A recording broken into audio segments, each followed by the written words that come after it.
सतत शैली से वर्णन किए वामन भगवान के महाराज बने का हृदय पसीज गया। कहा मैं यज्ञ के दर्शन करने के लिए आया हूं जी। कहा अब क्या कुल खानदान है आपके? वरान्य के कुल खानदान में आप पैदा लिए हो राजा बलि, वरान्य के कुल खानदान। तो राजा बलि ने कहा क्या मेरे पूर्वज की बड़ाई कर रहे हैं? ये 8 साल के बालक है और 8 साल के बालक मेरे पूर्वज पितामह को कैसे जान गए? कहा मेरे पिताजी को कैसे जान गए आप? तुम्हारे पिता का नाम इतिहास में अंकित है भाई, तुम्हारे पूर्वजों का नाम इतिहास में अंकित है। ये जैसे कोई भी 8 साल के बालक रामायण पढ़ता है तो अवधपुर रघुकुल मन राहु, अवेद विदित देहि दशरथ नाहु। अयोध्या नाम की नगरी हुए, उसमें महाराज दशरथ हुए, उसके घर भगवान का जन्म हुआ। 8 साल के बालक गए हैं क्या अयोध्या के महाराज दशरथ को देखे हैं? वो इतिहास को देखा पढ़ा है जी। अवधपुर रघुकुल मन राहु, अवेद विदित देहि दशरथ नाहु। कहा राजा बलि तुम्हारे पूर्वजों का नाम इतिहास में अंकित है, तो इतिहास को देखा पढ़ा मुझे। तुम्हारा पिता का नाम विरोचन था ना?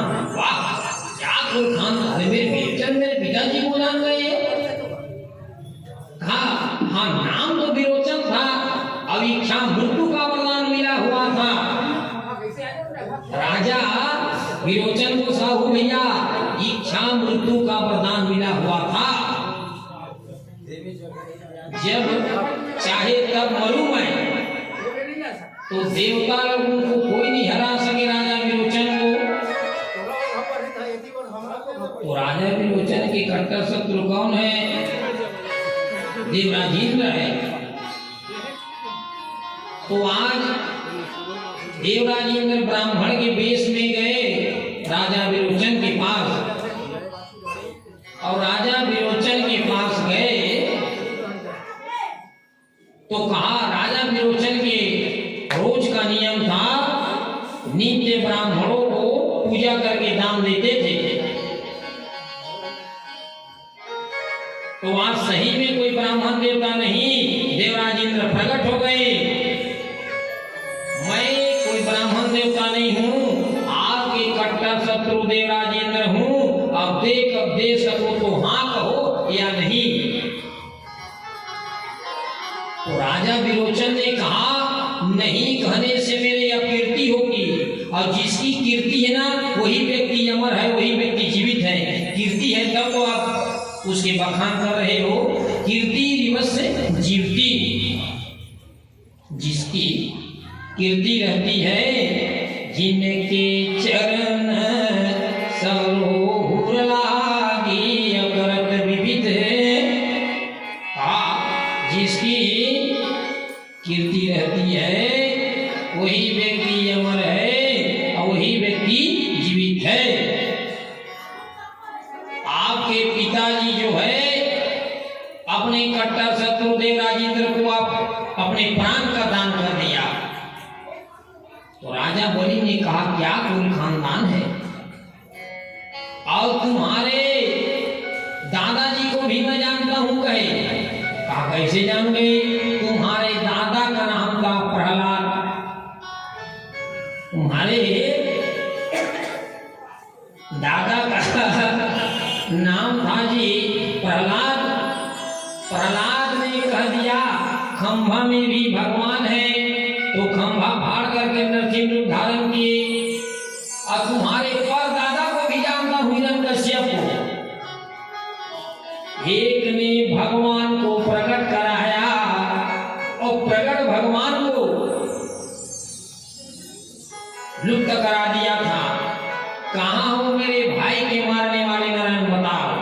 एक ने भगवान को प्रकट कराया, एक ने भगवान को लुप्त करा दिया और एक ने अपने प्राण का दान कर दिया। वाह, क्या कुल खानदान की हो राजा बलि। राजा बलि अपने पूर्वज के पराई को सुन करके गदगद होने लगा। क्या मेरे कुल खानदान है महाराज। अपन पूर्वज के बढ़ाई सुनकर बड़ा आनंद आते। तो कहा क्या कुल खानदान के हो बताओ। तुम्हारे पिता पितामह को मैं जानता हूं। तो राजा बलि ने कहा जो भी मांगना चाहते हो मांग लो। गाम कांचनम पशुमध्याम पृष्ठम अश्वान गजानवान तुरगान हयानवान। हाथी घोड़ा रथ राज्य भूमि धेनु खोज खजाना जो भी मांगना चाहते हो मांग लो। गाम कांचनम पशु मध्याम पृष्ठम अश्वान गजानवान तुरगान भयानवान मांग लो। तो राजा बलि से कहा लेने की इच्छा बिल्कुल नहीं है, केवल यज्ञ के दर्शन करने के लिए मैं आया हूं। तो राजा बलि ने कहा आते आते घटना घट गई। आते आते एक घटना घट गई। अपरिचित गांव था। एक किसान